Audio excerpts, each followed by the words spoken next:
Olmsted Ward. I am from Boston, Massachusetts, that mighty city that is suing its mayor, the Animal Methods Conservancy, where I used to be a board member for a long, long time with my very special friend, Mark Doyle.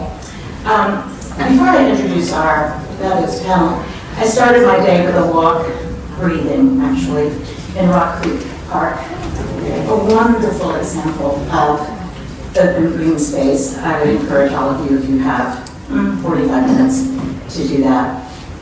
And then I jumped in an Uber, and Melina, a lovely gentleman from Ethiopia, was my driver, and I thought I'd give you a snapshot of kind of what the normal folks are thinking about. And what I normally do, because I travel a lot, I start with a driver and just say, how are you? And the world's kind of crazy, and what worries you?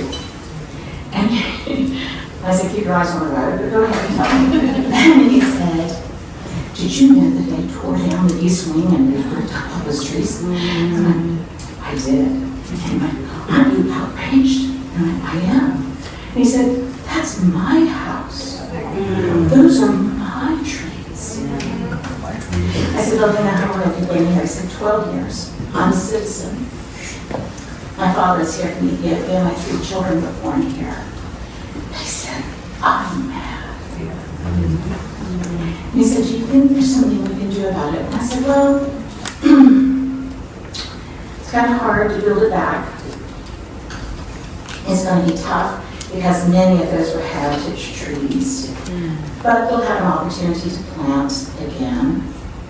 And he said, people need to get mad. I was quite interested in that, which leads brilliantly into this morning's session, which I have to say is a personal favorite of mine, and that is, of course, advocacy. I think we see it really across the country, large, small municipalities. It really doesn't matter. The encroachment, mayors are getting themselves into budget crunches. They need affordable housing. You even see other nonprofits encroaching on parks. This is something all of us have to worry about. And this encroachment can, in fact, change the landscape of all of our public lands and our parks, be they Olmsted or be they just green spaces in cities and towns. And we all need to have the tools, a syphilis toolbox, if I may say, of skills that we can then use. Are you okay? Are they okay? Okay. Just want to make sure. So I think this session is really a great one for all of us to pick up, I hope, something new, whether you're dealing with city councils or as Boston is having to sue a mayor. I think we all need to know kind of how to do it, when to do it, who to do it with, and how do we amplify our voices in a unified strategy in order to fight what I think is going to continue to be this creep that takes over our green spaces. And once they're gone, they are gone. So, I hope you will welcome all of our panelists today. I'm just going to do this very quickly, is that okay? I'm sure they will tell you more about who they are, but Bob Doyle is our moderator. He hails from California, General Manager Emeritus of the East Bay Regional Park District, which is the largest regional park system in the United States. Bravo. Longtime parks advocate, we need more of them, and a founding board member of Save Mount Diablo, and currently serves on the boards of the City Parks Alliance and Save the Redwoods League. Suzanne Bishop is also from the West Coast. She calls herself the Convener, love that word, of the Portland Parks Alliance. Through the Alliance, she has led advocacy efforts to address a $600 million park maintenance backlog and to push for more sustainable park system. Then Puskar is the executive director of Rock Creek Conservancy. It really is a great, great spot. I've lived in Washington twice. It is, I really treasure that place. It helped my new needs. Here in Washington, D.C., as I said earlier, please try to go. You can jump on the red line, get off at Woodley Park, and off you go. And it's only $2.50 to get on the metro. And he is the former CEO of Public Lands Alliance. And he has played a key role in shaping federal public lands legislation and building national level partnerships across agencies and nonprofits. And finally, Sarah Wolff. She's the Director of Outreach and Advocacy at Olmsted Parks Conservancy in Louisville, Kentucky, with a background in ecology and community engagement. She works to elevate the voices of park neighbors and foster inclusive, community-driven planning and programming. The way this works, I'm sure this is from yesterday, I apologize, I got here late last night.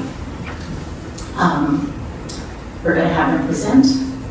Our moderator will do his part, and then we will save questions, Q&A, for probably the last 10 minutes or so of the presentation. Sue, did I get that right? Okay. So, I'm going to sit down now and enjoy my cup of water. Rock Creek Park, don't forget, you need to do that. Get out there and breathe. And finally, for any of you, wherever you live, it is really important to hear your voice and to put it with other voices. Sarah Freeman, where are you? Sarah Freeman, my hero, longtime landscape person at Harvard, now retired. She and her late husband were the lions, really, of Boston, and led our efforts, and still leads our efforts for decades. All right, with that, I'll sit down.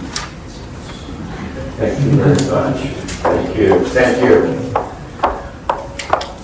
Well, good morning, everybody. It's a beautiful day in Washington, D.C., and it's a privilege for me to introduce this very experienced panel, and I want to be able to really have a conversation. This is a fairly small group, and I will leave a lot of time for questions because it's in the trenches where things really happen. And I want to be able to kind of have a free flowing, I'll try to keep it going and not to worry about the details.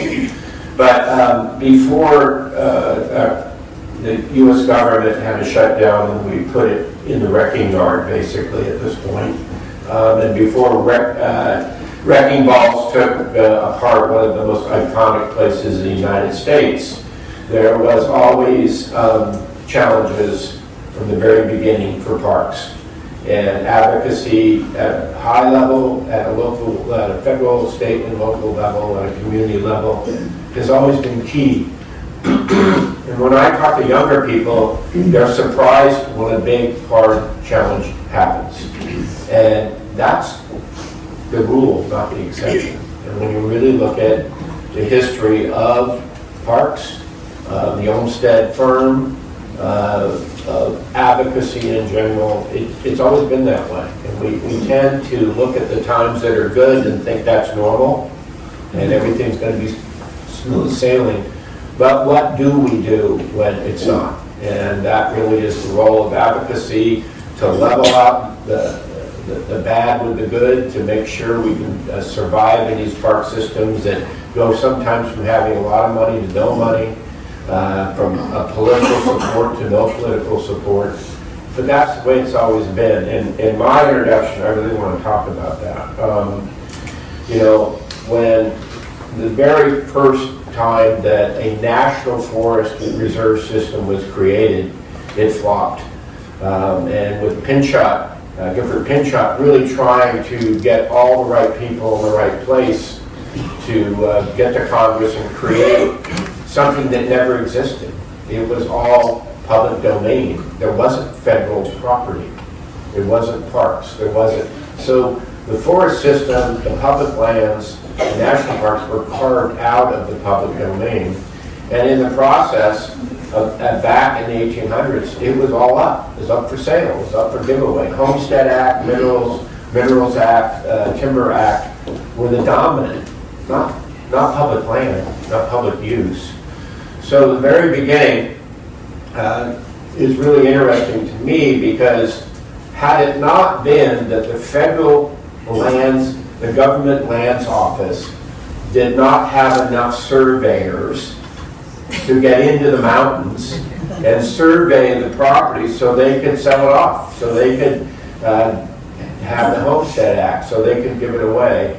And that's something that really surprised me, that the real reason why Pinchot and other advocates had more time to try again in Congress to get lands created as public lands.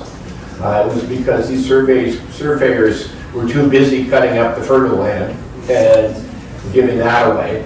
And so it's just interesting to me is sometimes from an advocacy standpoint, it is about buying time until something changes, because they're not on your side. There's things there. So the first creation of tens of millions of national forest land, which was forest reserves, was really because it hadn't been surveyed yet. And so Pinchot and others got to Congress, went to the president, and was able to really move that forward. But for Olmsted, it was going to Yosemite after his fame and success in New York, the Central Park, a miracle. Could we just imagine how great it is?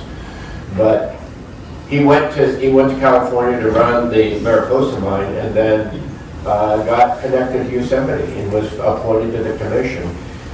Advocacy. He did his very first plan of the Yosemite Valley, which the state park, the grant went to the state.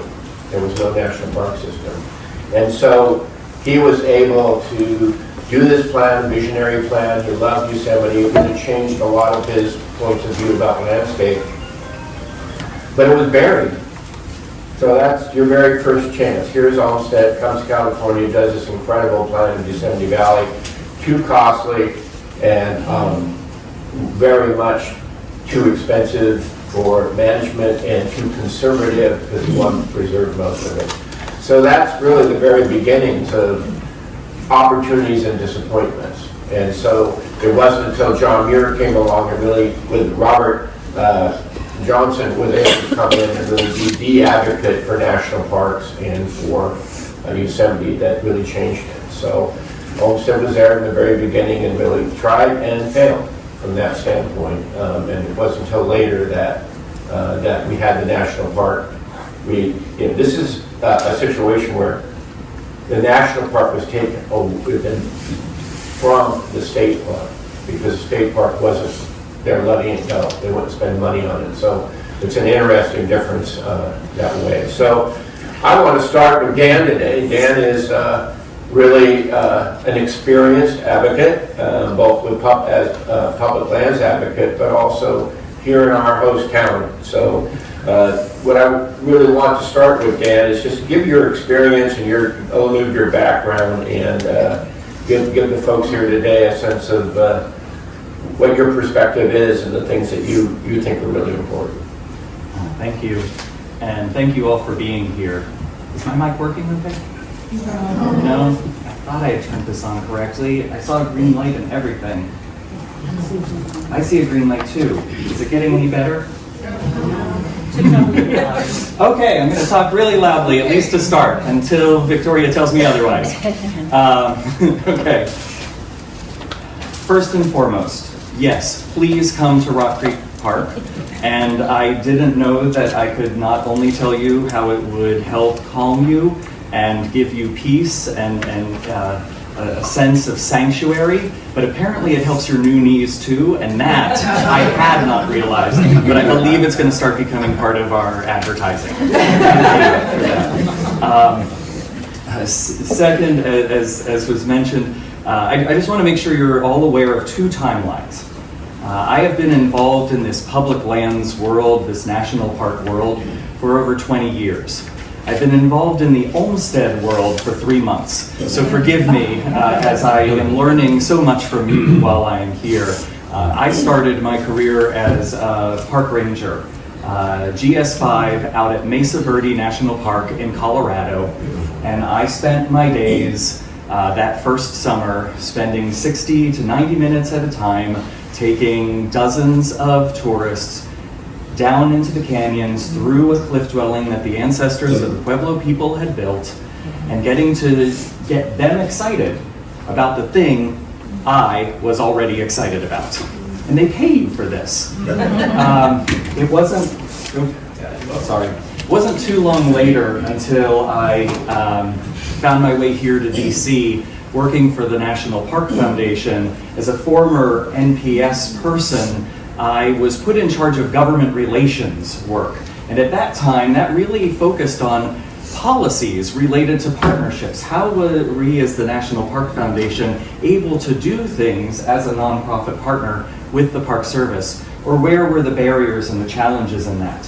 And I found that my work was diving deeply into policy with the Park Service, but also more and more I needed to be going to Congress. I needed to be talking on Capitol Hill as a friend of the park, as somebody with intimate knowledge. Hey, I used to wear the uniform and now I work side by side with them every day, and they can't come here and talk to you about what they need. I'm the expert you didn't know you needed.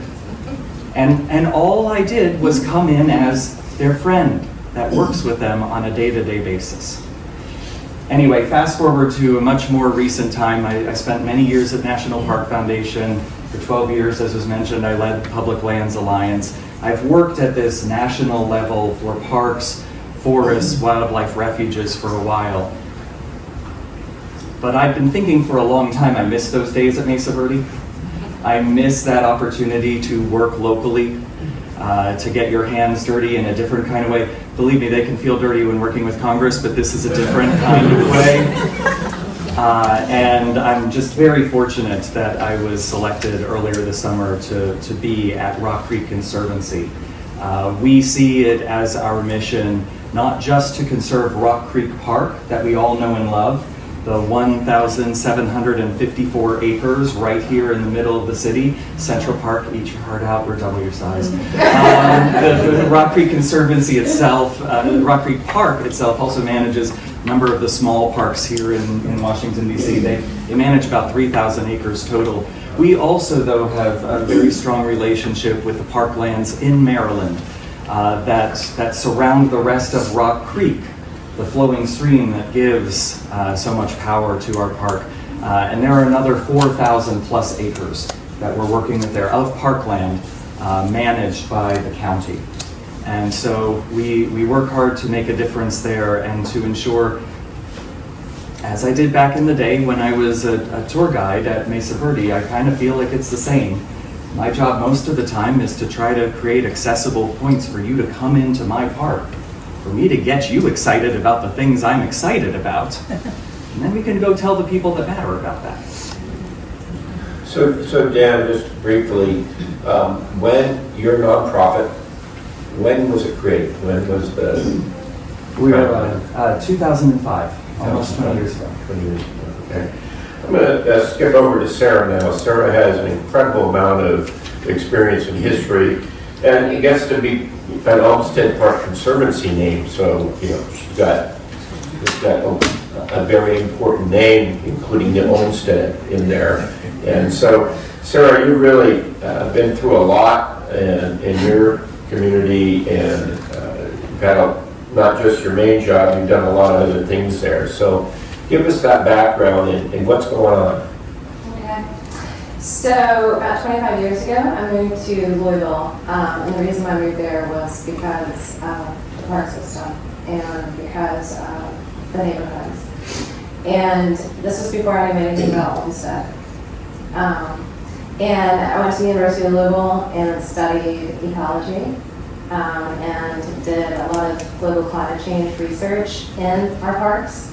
And at one point, I was hired as part of the restoration team to remove the invasive species and restore the natural areas in our parks. And that's when I started to learn more. And then, working on the natural areas team and then hosting volunteers to get them involved in the project, working with communities and getting buy-in from people, boots on the ground, a lot of presence, really raising awareness to the work that we were doing.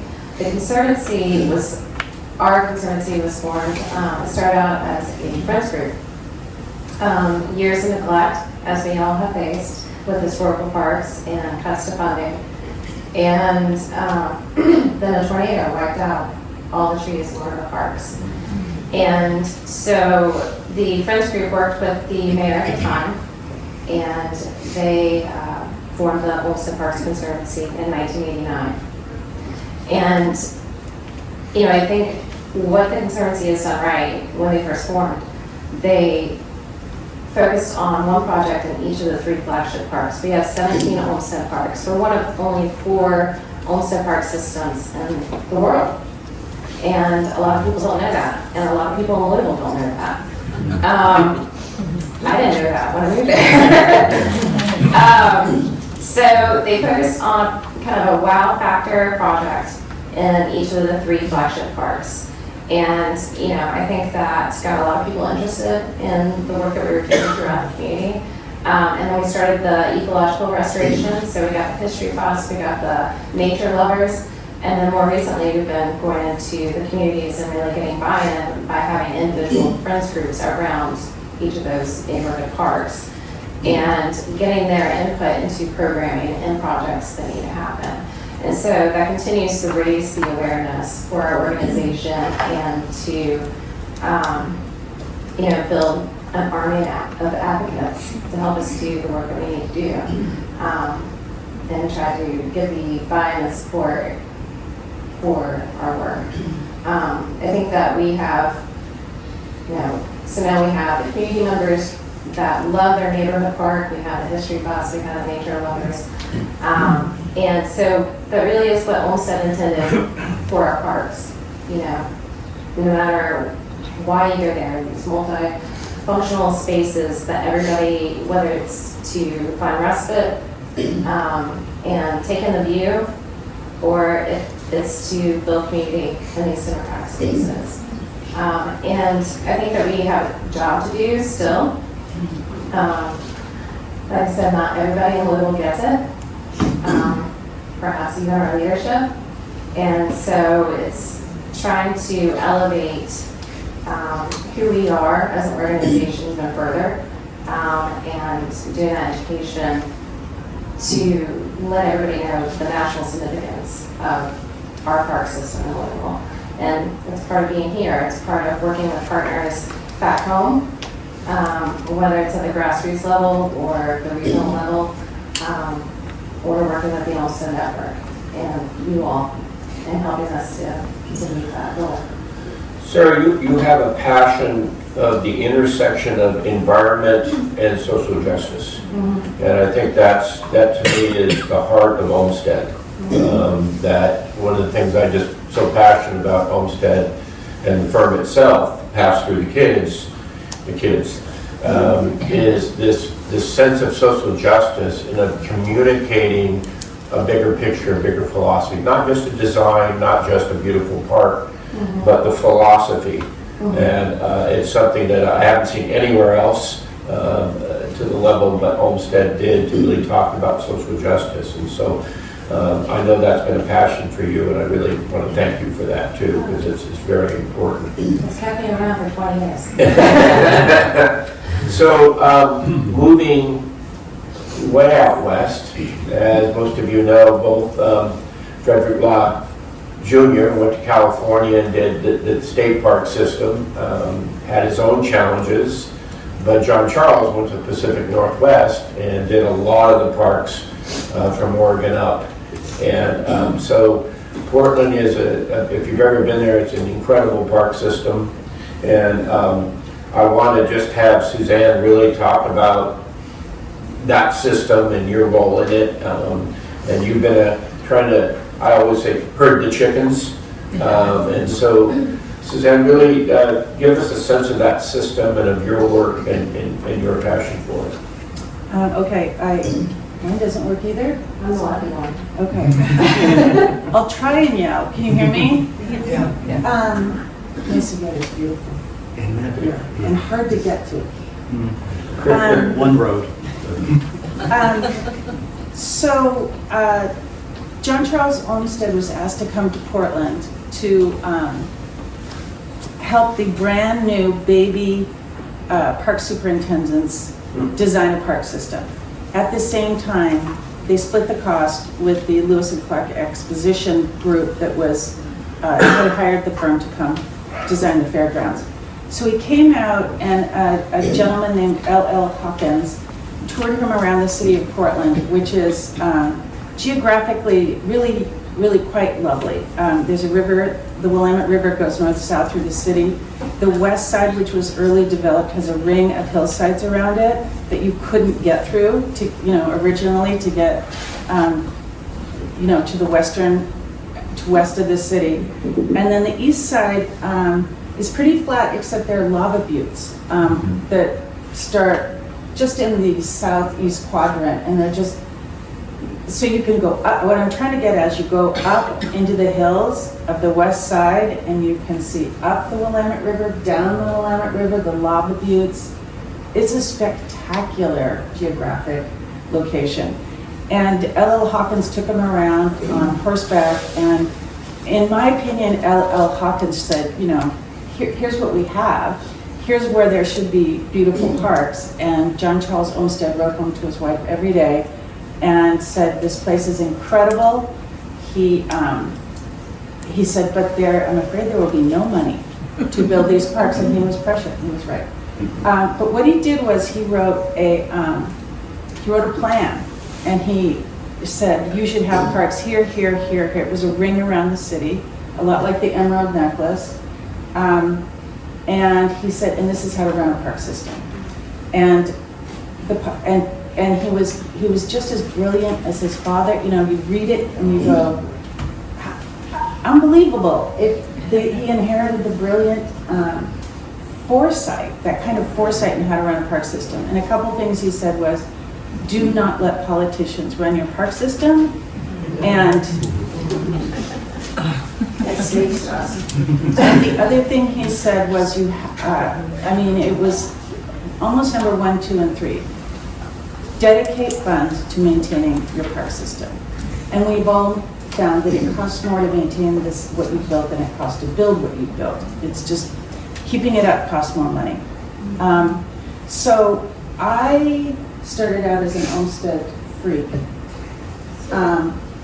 Let's get you mic'd up so people can hear you better. I don't think this is working. So I started out, I read one of the Olmsted biographies 25 years ago and became obsessed with Olmsted. I couldn't believe what you all know. Met DEP, tried through the Garden Club of America. And I was doing programming on Olmsted. I've been on the Portland Parks Foundation Board for 6 years. I was part of the Garden Club of America planning group for the national celebration of Olmsted 200. I've been on our zoo board, which is owned by another government system. It's not owned by the city. We have a third layer of government called Metro. So there's the county, there's the city, and then we have something called Metro, which is basically focused on green spaces and land. But they got off mission, and they own things like Expo Center and the zoo. So I worked with Metro a little bit, and I was on the Parks Foundation, and I want to be really delicate here. The Parks Foundation really does what the Parks Director wants them to do. And some of that in my 6 years wasn't what I thought the people of Portland wanted to do. So I became a burr, which was surprising to me. I had to learn how to be a burr in the site. So that was a little bit of training for me.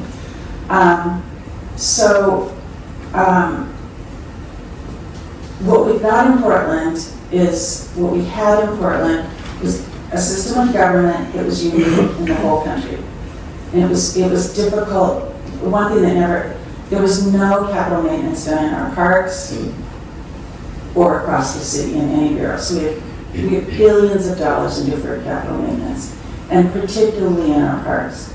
But we also have, as a city, we have so many different taxes for so many different things that when they're all added up, we're second to New York City. We're the second highest taxed group of people in the United States after New York City. And the taxes can be, I'm going to give you one of them. One of the taxes called system development charges. This isn't counted in the personal taxes. This is for businesses. When somebody does a development, they pay system development taxes. It's to expand the system, so it's for sewer, electricity, parks. Portland was growing, has been growing and growing. It was a beautiful city, and there's tons of money in system development charges for parks, and they have to spend it. So Portland has been building parks with lots of amenities for many years with zero money allocated for maintenance. So they'll build a park and immediately have something break in. So One other piece of this picture is we've got Portland, which is, we have so many planners. People move to Portland to plan. We're a planning city. I'm not kidding how many people I've met moved to Portland to be planner. In the 80s and 90s, they incorporated part of Multnomah County that was unincorporated. No sewers, no sidewalks, rural land where it became strip malls. It was just in need of so much money. They need the parks. They need these parks. They need the system development charges. But at this point, they know that without the capital maintenance, their parks are failing already. So they're aware of the problem. That's a little bit of a, this is a difficulty for us. We want them to get their parks, but the Parks Bureau is, and the city is doing it the wrong way, and they know that. Suzanne, William Penn Mott was the director of my park system, and then state park system, and then national park system, famous amongst park people. He would always call getting money for your park projects squeezing water out of rocks, and if you're not banging your head against something. So it's always that way. People have great ideas. The need is there. They're more popular than ever. All parks, national, local, but it's always that challenge. So moving on to kind of just a sense of, if you could summarize, each one of you, the biggest challenge you see right now in your system. So Dan, for your nonprofit side, what do you see as your squeezing water out of rocks moment for your system? In a very immediate sense, we have a government that shuts down. And right now there are, in the very immediate sense, there are contracts we have right now that we should be taking down hazardous trees that have died and are hanging over trails, and everything was lined up for this October to be doing that. We're not doing that right now. That's a major issue. Expand outward a little. I think like many of you, we rely on a certain level of government grants to come in. Not that we have our own appropriation or something, but we kind of get used to the fact that there's certain money out there. Well, our Inflation Reduction Act money did turn on for a good chunk of this year, but it's been off for about a month. And that could mean $1 million of investments that we were planning on over the next 2 years that I've got to figure out how to fill, or convince someone to turn that back on. Locally, I'll just say, Washington, D.C. has also just been hit hard by the choices of Congress to not allow its people to spend the tax dollars that they have collected.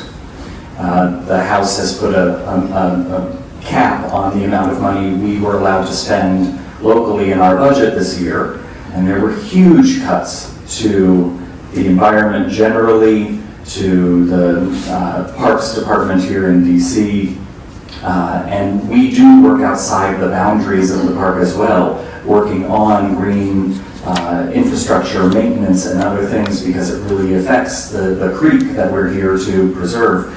And a lot of those funds have evaporated, and we're in the midst right now of working with the city council, with the mayor's office, to see, hey, we don't know how long these kinds of caps Congress is going to be throwing at us, but how do we create more room for this by the time we get next year's budget? Thanks, Dan. Suzanne, you're next. This is the bummer part of the session. We'll get to the hopeful part. But the depth of these challenges are just overwhelming, and how do you emotionally survive, employees survive, advocates, board members or at least survive. So similar to Dan, what do you see as kind of the real critical thing right now for your advocacy? We have a new form of government. So we have, it's completely different and unique in the United States. One unique one, we traded it for another. Educating, along with that, we've got a terrible homelessness situation. The drug situation of people living on the streets is huge. And And we're in what's called a death spiral. So people did not come back to work. Our tax revenues are going down. There's going to be less money. There's just going to be less money. So what we've got to do is figure out how to spend it wisely. I've also been told that this new form of government will take 10 to 20 years for them to figure out how to do it. So it's sort of like the different Pinchot thing. Like, we need to be in the background, advocating for things while this new form of government is trying to figure out how to do it. There's a new management system, so the executive, how to run the Parks Bureau, who's running the Parks Bureau? They don't have that established right now. So we're trying to work in the background right now on that, and keeping our head above water is. I know some of the park staff and director and others, and the morale is really hard, really hard. And you know, you have to do something. Take your vitamins and keep your positive Norman Vincent Peale pills or something to keep your head above the water, obviously. Yeah, so it's harder. I mean, it's a little bit easier to advocate than it is to work with our system right now. And Sarah, you had time to be able to listen to the others here, and I know you two have had huge challenges in your system. And kind of what's the real right now thing that's the biggest challenge for advocacy? Well, we have a couple of things going on. So, like everyone else, we have, millions and millions of dollars in deferred maintenance. And the mayor has been putting more funding towards that deferred maintenance and into parks. But doesn't quite get the Olmsted design and in parts of that and that significant national significance. I think, the park workers feeling appreciated and having the resources that they need. Project management, there aren't enough project managers and landscape architects and engineers for all of the projects, so we can bring them in for the projects, but we need people to manage those. But it's also because of all that deferred maintenance and low morale and the houselessness and the drug use, and perhaps people not feeling safe in parks, or that parks are really accessible because they're closing restrooms. Families don't want to go to a place and they can't take their toddlers to the restroom. And so I think it's all of those things, and almost getting back to the point where the parks, up to the point where our organization was formed, they've just been blood dry. Just years and years of neglect, and that's a real danger. But we also, having that years and years of neglect, and then the possibility and the desire to meet revenue needs and possible privatization of our public parks, and that's something that we are facing.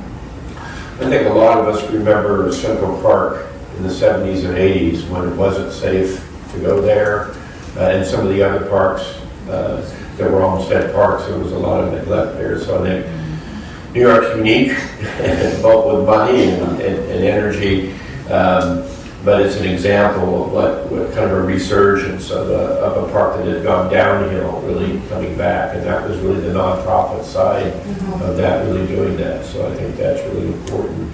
So finally, I want to have opportunities for people to ask questions, but when Olmsted went back from California back, he really focused on Niagara Falls. And he really felt that this was really part of the reason why we needed a national park system, was because, frankly, Niagara had turned into a circus. It was it was a carnival. They were selling everything you can imagine to sell. All the industry was polluting and taking the water. And so, more than a plan, he had the vision of the by country, both Canada and United States having an international park, and that was legislation that he helped work on.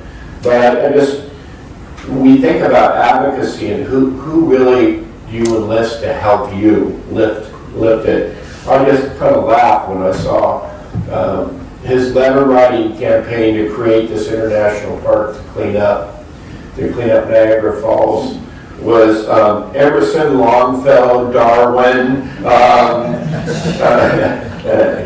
just the who's who of famous people who signed on that this really needs to be cleaned up. This is a travesty.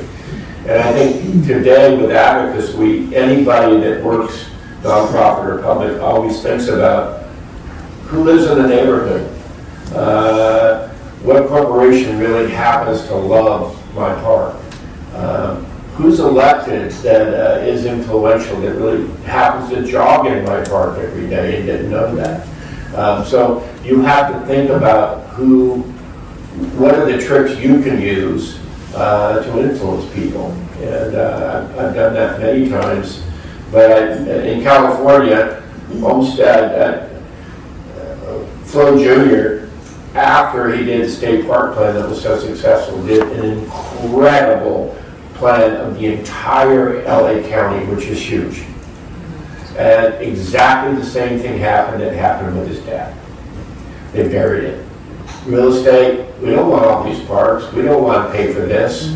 And so there again is an example of such success and then an overwhelming challenge. And today, frankly, a lot of the places that burned were proposals for Olmsted parks.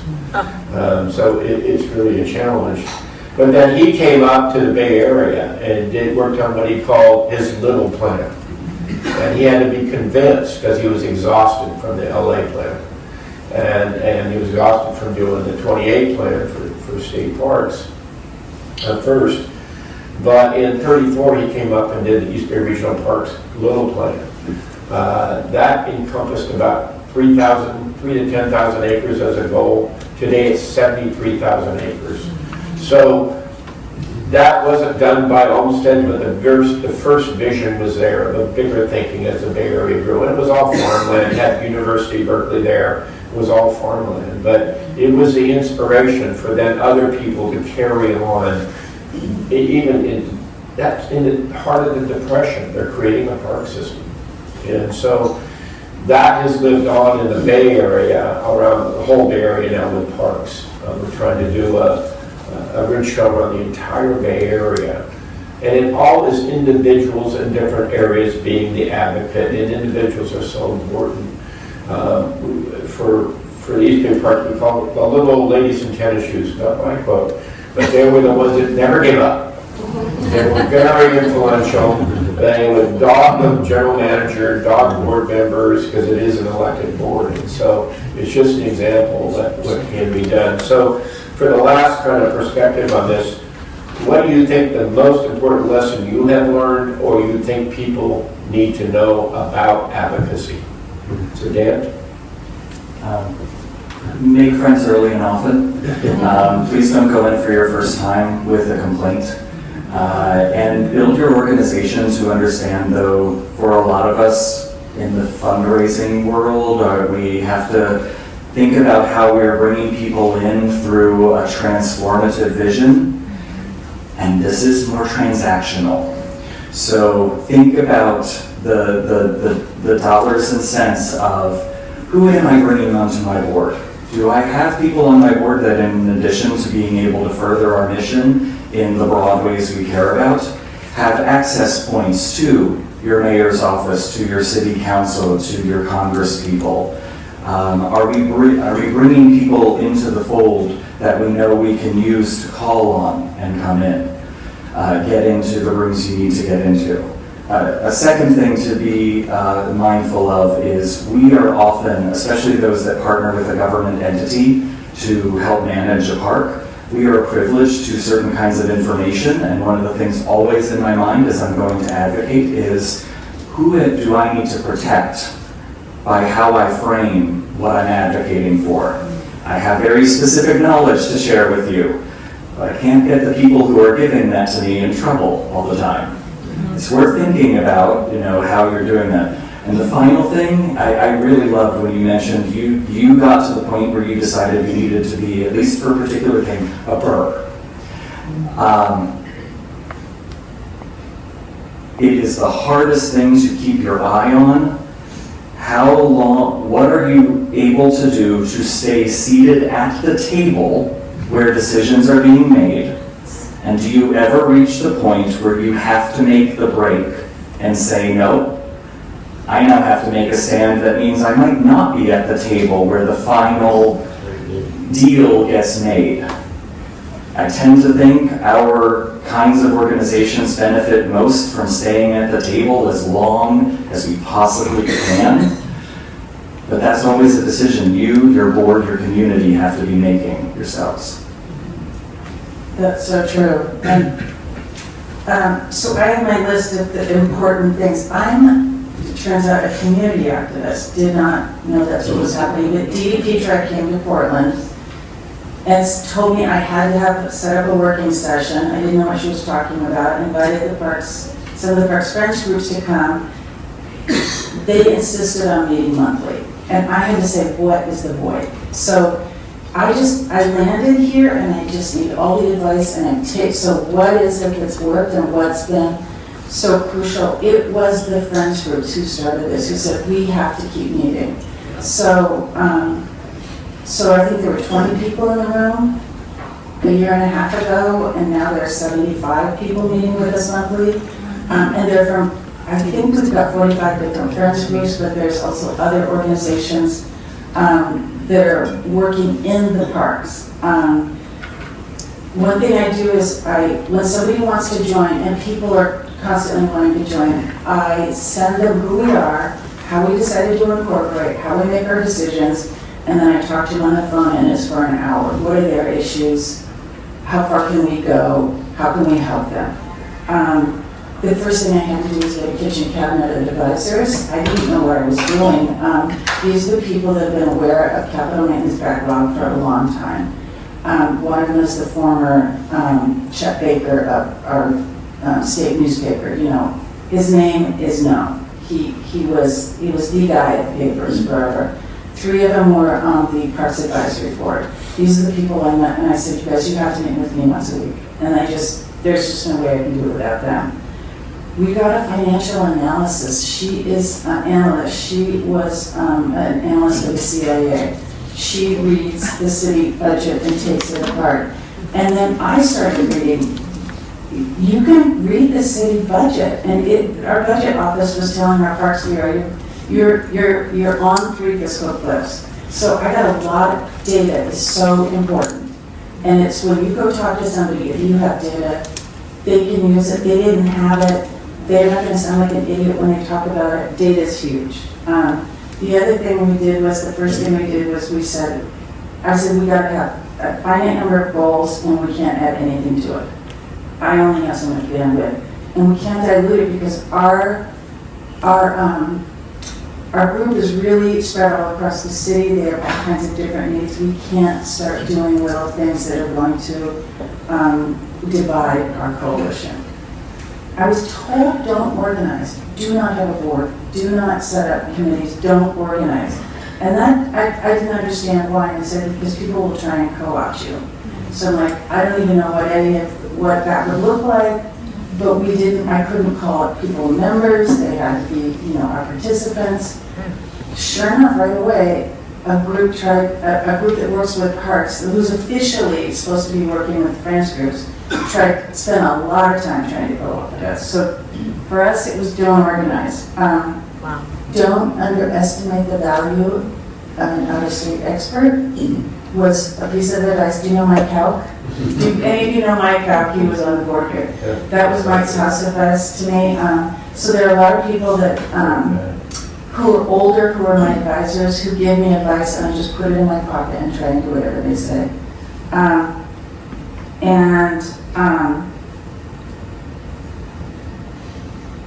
The first thing we did was it was an election, so there were too many candidates, so we sent questionnaires out. Well, of course, the questionnaires were tailored to what we wanted them to know. Then when they were elected, we took them on parks tours. So each candidate, so we met them, and we bring in as many different voters. They want voters, so the people that care about their parks, bring them into the picture, and then we did a follow-up appointment with them. find out who on your staff is going to help you. Chiefs of staff are more sometimes influential, and they can become your friends, and they can tell you what's going on and where to get the information. So that's all I've got. Great. Sarah, listening to these, you really get a sense of finding key people for information that you can trust that are on the inside, and protecting them, and really, and I think the other thing I know about is partners and coalitions. Built not just your core, but building out from there. So, Sarah, I'm sure you've had to address both of those things and all the things you've done. Being on the inside a lot, but having to also work with the outside so much to keep things moving. Definitely have had our fingers behind the scenes trying to help any way that we can. I would really always try to find those solutions and bring those solutions. I always refer to myself as professional nag, not a burr. But I also, want to always say thank you to the park workers when I speak to them, when I'm nagging them about something, and ask them how I can help. And at the different perspective, we have some friends groups, and the number of friends groups, I'm amazed by 45 friends groups. We just don't have capacity for that at this point. But recently, we have a great, heavily engaged friends group, and there will be 45 people that come to every meeting. And they are solutions oriented for the most part, and heavily engaged. But they started bringing a laundry list that we had to respond to and react to. And so I'm working with them in order to build capacity to form committees, to get organized, so that we can be more proactive, rather than just bring a laundry list of things that need to be fixed in the park. That's just been my experience. I think partnerships throughout the community, whether it's neighborhoods or schools, churches, other nonprofits, both at the local and regional level, signing on to their needs and petitions, and they're ready for a call to action when we need them. Thank you very much. My takeaway too is when you meet a lot of people who are really full of energy, is to remind them this is a marathon. When you look at the history of parks, preserving Olmsted parks and preserving any park, building parks, it takes a long time. I had a very wonderful board member at the park district who said it just seems everything takes 10 years. A lot of the parks, including the Niagara effort, took 20 years. The national park movement all the way back to John Muir. It takes a long time, and I think that's what I have learned is take care of yourself, don't burn out. Take care of the people who are your best people and don't burn them out. But remind people this isn't done in a day, and that's advocacy. And I think advocacy is more important than ever before, especially with the craziness going on in many places and here in town. But look what we always remember what was accomplished, not just the hard part in front of you, but look at what we have and appreciate that. And so I don't know if we have time for some questions. Yeah, let's maybe like 2 or 3, and I'll take this. Can you guys check your mics to make sure they're on? You might just have to hold them. Yeah, where is it? Where do you go? Oh, and I'll get off of you. Oh, Just in case. I does didn't this want work? feedback. Does No, this but work? oh, you're on mute. Okay, that should fix it. Yeah. You look good. Okay. Okay. Got a question over here on the left. Still doesn't work. And I can bring the mic back too. It says mute. Here, So I'll just ask while you're working on the mic, water as an advocacy tool. You're all mentioning green infrastructure in some way. And as we know, the green infrastructure is really a strategy for connectivity between our waterways, but also our bodies. So we don't talk about how we're all 80% water, that we need clean water, and that water was one of the issues for Olmsted Senior because of cholera, right? And that we are seeing increasing water pollution in our neighborhood waterways and impairments since the Clean Water Act. And so I've been working on the North Branch of the Park River in Hartford, Connecticut for over 20 years, so thank you for reminding me. This takes a long time. But a lot of the people who want to advocate for recreation, for bicycle trails, for athletic fields, they want playscapes. They've lost touch with like parks, our nature, right? But also what I've noticed is that the ecosystem service benefits that surround the volatile and often dangerous riparian corridors need to be left alone. So how are you all balancing, and how can you use advocacy to help people be advocates for water and clean water in our neighborhoods? Does that mean swimming in the Seine? Do we need the Olympics to come here? Or, I mean, Robert F. Kennedy Jr. got a lot of flack for trying to swim in Rock Creek Park, but yesterday we saw pictures that Rock Creek Park was a swimmable stream not too long ago. So how are you all navigating the water issue? So I'll make a comment first and ask the panel their perspective. One thing that I think has been underestimated is the value of large preserved landscapes for watershed. Most park agencies talk about recreation in parks and open space, but they don't really promote the fact that that land they preserve flows into some drainage, and that can be a great buffer. I have seen over time, both the state parks and local parks, that they're moving things back from, really for not just for the environment, but for flooding and erosion, all the climate impact. So things are getting moved out of the stream area, more riparian areas. One of the most successful organizations that I'm a part of is the Save the Redwoods League, who has preserved so much of the old growth forest of redwoods. What they're realizing now is all those huge 1 million acres of land is also where we can reestablish fish populations that have been disseminated by overlogging and erosion. So focus on the water side of public space is really critical and a real opportunity in my perspective. Portland has been working with nature in the city for a long time, so it's an established, when more flooding started with the Johnson Creek, they bought properties that kept flooding, houses, took the houses down, returned that area to natural habitat, and so that is something that we've been doing for a long, long time. There's a book called Nature in the City that might help.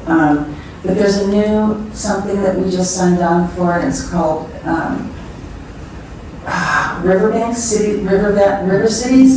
It's a new initiative about, and it is directed at cleaning up the rivers that go through cities, and it's about swimming. So yes, using swimming as, Portland just signed on to it, but that's all. Yeah, one of the things that Portland did and Washington State is spending millions and millions of dollars of redoing all the freeway overpasses over creeks for fish. So fish are the excuse to spend millions of dollars to rebuild multiple $1 million overpasses. It's like, I have to think about that. Because we were saying, oh, look at all this highway construction going on. And it's not for the highway. For the salmon. For the salmon. And so both in Oregon and Washington, salmon are a key species that is driving a lot of water quality issues, which I kept okay. Not swimming, not recreation, but fish. And that's so important. So I don't know about your area and whether the water, it's probably water quality for people that's the concern, but I don't know that. For people and for habitat. You know, when I first got hired on with the Conservancy, it was because we had a $5 million EPA grant to improve water quality.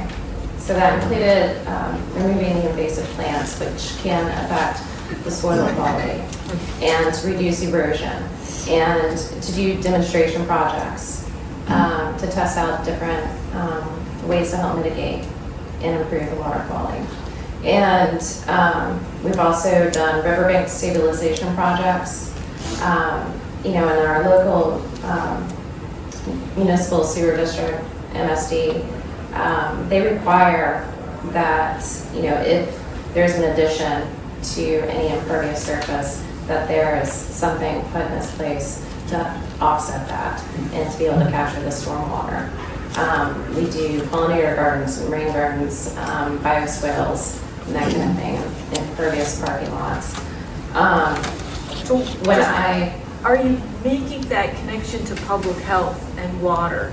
Because I see a lot of these rain garden, green infrastructure, happy tree plantings, but they're not saying your health depends on clean water. I think that we definitely have some more work to do. There's another organization, Kentucky Waterways Alliance, and I worked with some of the staff there to create kind of a local chapter called the Beargrass Creek Alliance. And again, it's a grassroots-led effort to help do some of the education, because we can only do so much with the Olmsted parks. And they have a broader reach. And we still partner with them and with other organizations. We do have an area, I would love to go and see Rock Creek Park, because we have an area called Big Rock in Cherokee Park. And the water, when we have combined sewers, and it's perhaps unhealthy to swim when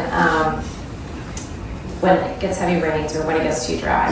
And so we have signs that MSD has put around the creek, like your health, it's not healthy to be here. But as we all know, in urban settings, they don't necessarily have a place to go, and it's a beautiful landscape. And so it draws a lot of people, and a diverse group of people, and we have more outreach to do, and we're going to be doing that here soon. To help connect people and get them to understand that their health does depend upon it, and what we can all do at home. But also Beargrass Creek Alliance has been helping, and Kentucky Waterways Alliance has been trying to help lead that effort with us, for us instead. I think a lot of people did not realize how much the EPA did on grants for water quality, for health. I think that there in a sense is an advocacy problem. EPA's regulators, their pollution regulators, they gave millions and millions of dollars for cleanup of poor sewer systems, water quality of brownfields. So that's what I would give as an example of really needing somebody over the years that did more to say what they were doing.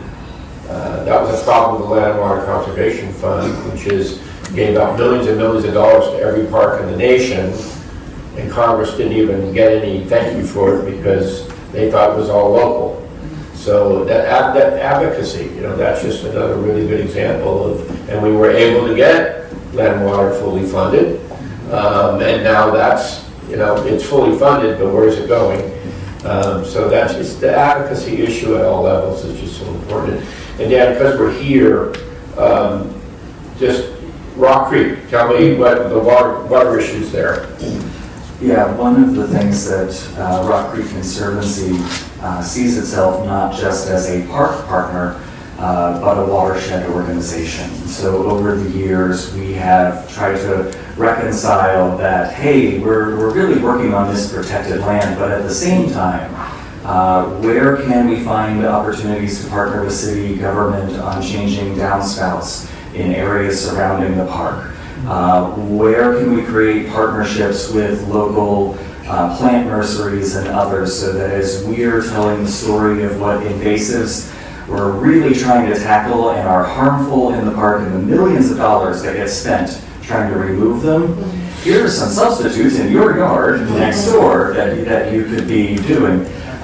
Those opportunities for rain gardens and others are real. We also engage what we call our volunteer stream team leaders in a lot of our bacteria and salt monitoring up and down the creek. We enter into more consortium level with other nonprofits river keepers along the Potomac, the Anacostia, and others, sharing all of this data so that we are compiling a more regional look in our section of the Chesapeake to be able to influence others. And I think it's a hard thing for a lot of our organizations, if you start as, hey, I'm here for the park, to think, and we are trying to sell people at all times on the benefits the park brings to them, to also say, the more we can make the boundary of that park permeable, the more we can extend its benefits into the neighborhoods that surround it, the better off our entire community's health will be. Yeah, that's great.